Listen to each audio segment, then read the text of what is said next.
चलो दूसरी एग्जांपल पे आते हैं, जो आपकी बुक में एक और एग्जांपल गिवन है, व्हिच इज गिवन हियर,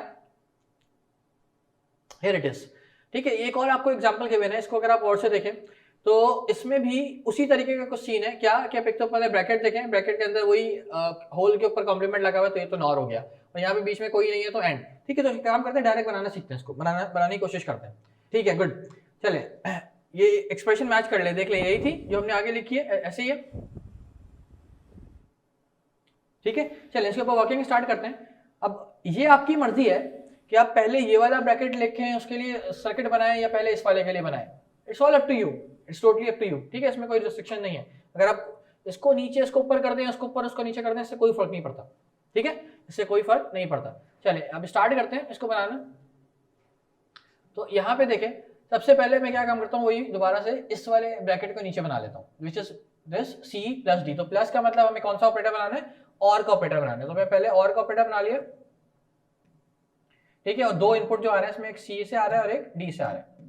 ठीक है, और होल के ऊपर कॉम्प्लीमेंट लगा हुआ है, तो उसको मैंने आ गया नॉट लगा दिया, नॉट लगा के आउटपुट निकाल दिया। यहां तक बात क्लियर है?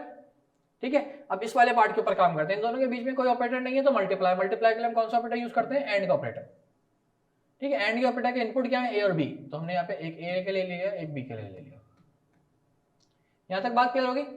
ठीक है, अब बात करते हैं कि भाई ये ब्रैकेट और ये आपस में किससे कनेक्ट हो रहा है। इनके बीच में कोई साइन नहीं है, कोई साइन नहीं है तो मल्टीप्लाई का साइन है। ठीक है, तो मल्टीप्लाई के लिए हम एक और यहाँ पे एंड बना लेते हैं, जिससे इन दोनों को कनेक्ट कर देते हैं। जिससे इसको भी लाके कनेक्ट कर देते हैं और इसको भी लाके कनेक्ट कर देते हैं। यहां तक बात क्लियर होगी सारे? यहां तक क्लियर है, कोई इश्यू तो नहीं है? Okay good. अच्छा, अब हमें क्या एक और कॉम्प्लीमेंट दिख रहा है जो कि होल पर है।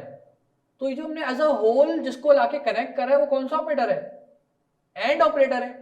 ठीक है, इस पूरे को जो हमने एक जगह लाके कनेक्ट कर दिया, वो किससे कनेक्ट करा है, इस एंड ऑपरेटर से। तो जो होल के ऊपर कॉम्प्लीमेंट है वो इस एंड के ऊपर कॉम्प्लीमेंट लगेगा, और इस एंड के ऊपर कॉम्प्लीमेंट लगाने का मतलब क्या, इसको नैंड बना देना। हमने इसके ऊपर ये कॉम्प्लीमेंट मतलब नॉट का ऑपरेटर अप्लाई कर दिया, इसको नैंड बना दिया। ठीक है, this is going to be the output of this one. तो आउटपुट पे हम ये एक्सप्रेशन लिख देंगे उठा के। एक्सप्रेशन क्या थी, x is equals to A B bracket C plus D का कॉम्प्लीमेंट और होल के ऊपर कॉम्प्लीमेंट। हाँ जी, क्लियर है यहां तक? चलें, let me check. Look at here. अब यहां पे कंफ्यूजन नजर आ रही है क्या? क्या कंफ्यूजन है कि वहां तो हमने उन दोनों को अलग अलग करके फिर एंड से मिलाया, यही किया था हमने। हमने इन दोनों को अलग अलग करा और फिर एंड से मिलाया, नैंड से मिलाया, सॉरी, यही किया था। और यहां पे ये सब एक साथ आए हुए। What is the reason behind of it? ये काम हम क्यों मतलब क्या गलती नजर आ रही है यहाँ पे? हमें क्या करना चाहिए तो हमने गलती कर दी। मैं वो दिखाता हूँ आपको, उसको देखें दोबारा से बताएं। कॉम्प्लीमेंट की गलती हो रही है, दैट्स वेरी गुड। क्या गलती हो रही है भाई? जब हमने इस ए और बी को सॉल्व करा एंड से, तो वो सिंपल ए और बी नहीं था, उसके ऊपर भी कॉम्प्लीमेंट आ रहा था। That is a part of NAND, that is a part of NAND. समझ आ रही है बात? That is a part of NAND. तो इसका मतलब क्या है, हम इसके लिए ये अलग से काम नहीं करेंगे, हम इसको इसी नैंड में अटैच कर देंगे डायरेक्ट से as a input of A and B, क्योंकि ये भी तो मल्टीप्लाई हो रहा है।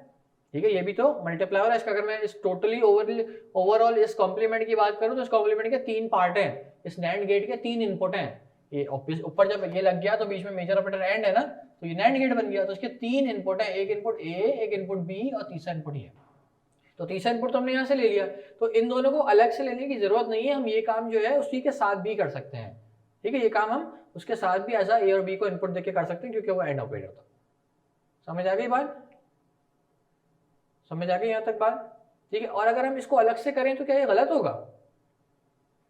अगर हम ए और बी को पहले अलग से एंड बनाएं और फिर वहां ले जाके कनेक्ट करें, तो क्या ये गलत होगा? What do you think? According to your analysation क्या लगा आपको अब तक, ये गलत होगा? चाहे हम वहां पे दोनों ए और बी को इनपुट देके एंड करवाएं, चाहे एंड करवा के वहां पे ले जाके दें, कोई फर्क पड़ेगा? What do you think? नहीं, कोई फर्क नहीं पड़ेगा। एग्जैक्टली समझ आ रही है बात? इसकी एग्जांपल लेके चेक कर लेते हैं कैसे। अगर मैं कहता हूं फॉर एग्जांपल इसकी वैल्यू 0 है, तो 0 मल्टीप्लाई बाय 0 क्या होगा? 0। ठीक है, और जो इसका आउटपुट जाएगा वो भी 0 जाएगा। अगर मैं इसको इंडिविजुअली लेता, इंडिविजुअली इसको दो 0 0 लेता तो 0 0 का भी तो आंसर 0 ही आता। जब वो दोनों इंडिविजुअली 0, ए का भी 0 आता, बी का भी 0 आता। समझ आ रही है बात? ठीक है, तो ये गलत नहीं है, it's another procedure to solve this one. ठीक है, तो आप ये दोनों तरीके से काम कर सकते हैं। अगर काम आसान करना है तो ए और बी को डायरेक्ट उसमें लाके मिला दें, नहीं तो ए और बी के लिए अलग से एक एंड बनाए उसको लाके उसमें बना दें। ठीक है, बोथ वुड बी ओके। यहाँ तक बात समझ आ गई? तो अब इसको प्रैक्टिस करें जल्दी से, 2 मिनट दे रहा हूँ आपको मैं, इसको एक बार सॉल्व करें खुद से। नेक्स्ट पेज ओपन करें, ऊपर एक्सप्रेशन लिखें, खुद से क्रिएट करें इसको बिना देखें।